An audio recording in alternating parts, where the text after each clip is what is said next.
What's up, y'all? Welcome back. Pitchside with Parker to another Arsenal game review.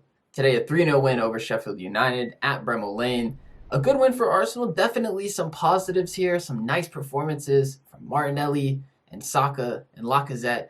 And a fair few questions that have been raised ahead of the big game on Thursday. Before we get into the review, be sure to subscribe to the channel if you're new around here. I make Arsenal match reviews after every men's and women's game, and also do a lot of other soccer content, 6 videos a week. So subscribe to the channel if you're new and hit that post notification bell. And also be sure to drop a like before we even get started with the video, because that's what we do on this channel. Anyway, Arsenal showed up today to Bramall Lane with a very interesting lineup. This is what I wanted to start with. I saw the lineup card come out and I was thinking, okay, Saka's probably playing left back. We got Martinelli on the left wing. Maybe Ceballos is playing in the 10. Not at all. This was a weird hybrid, kind of 4 at the back, kind of 3 at the back. I saw this cool graphic on Twitter of the average positions from the first half for Arsenal. It was kind of a 3-back with Chambers going pretty high up the field on the right side. And then Ceballos at times was almost playing like a left wing back, but sometimes he was more tucked in. And then it was basically just Partey all by himself at the base of the midfield and Saka in a completely free role. And I thought he really thrived in that. I loved watching Saka. He did go off with an injury in the second half, so slightly worrisome. I'm hoping it was just a little bit of a dead leg for him. Saka was key to a lot of the good things in the first half. I thought he and Ceballos both had really good games. Just, I don't know, being a lot more positive than we usually see from Arsenal. The interchange was really nice, and I think the energy was brought all by Martinelli. A lot of fans, myself included, have been clamoring for Martinelli to get more playing time, and I was really excited to see him start. He just raises the intensity level with Arsenal. He presses very well. He works hard defensively. You know, he does everything at speed, which is something I really like about him. I think when Arsenal struggled to create and when they've had bad games in the Premier League, it's a lot because the tempo is just too slow. But I thought with the combination of Martinelli's directness,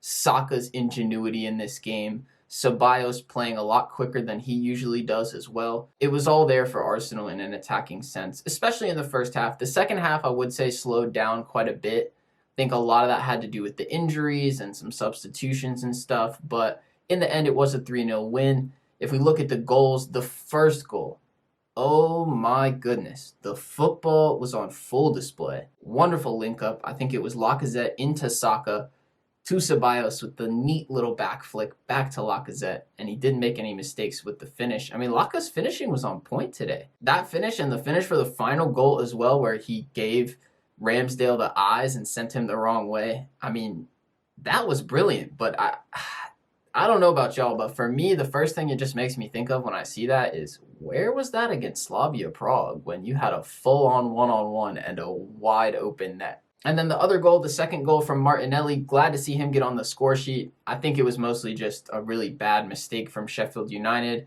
Pepe did well to pounce on it and get a quick shot off, and Martinelli was where he needed to be for the rebound. So great to see him on the score sheet. Hopefully that pushes him on. He did look like he got a little knock in this game as well. I hope it's nothing too serious. But I want to see him get a run of games in the side now. I really do. And depending on the health of a few different players, I think he's got a good chance to play on Thursday. Aubameyang, I don't know what the deal is with him. I know he was sick for this game. Who knows if he'll be better by Thursday. Smith Rowe is another one that's in question. And especially if Saka isn't able to play, I feel like at that point, Martinelli has to have a spot in the lineup. I know Willian is right there as well, but there isn't too much competition left if all those players are out. So I think there's a good chance we see Martinelli. And to me, I think the most interesting selection choice looking ahead to Thursday is who plays up top. If Aubameyang is fit, do you go with him in that game?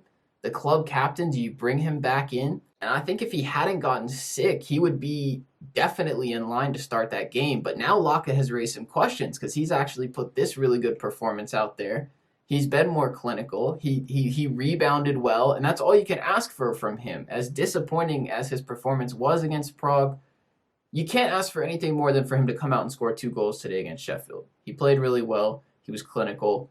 So that's a big decision for Arteta to make. And, you know, if Aubameyang is fit, do you play him on the left and play Laca up top? I don't know the answers here, but I think based on what I saw today, I think Laca deserves a start, and I think Martinelli certainly did everything in his power to get a spot in the lineup as well. So it'll be an interesting one, but the bottom line is that Arsenal took care of business today against Sheffield. I'm trying not to get too gassed up off this performance because this Sheffield team is genuinely woeful, and especially looking at the lineup that Arsenal put out, I think any team with a morsel of attacking creativity and talent in the attacking third would have caused Arsenal's backline a lot of problems. So it doesn't feel super replicable, but it does give good energy heading into Thursday. And yeah, all to play for. Pretty much biggest game of the season coming up. So there will be a review after that one. Might even do a little preview this week. We'll see how things go. But thanks for checking this video out. If you did like it, be sure to hit that like button on the way out and subscribe to the channel if you are new around here. But that's going to be all from me. I'll catch you on the next one. Peace.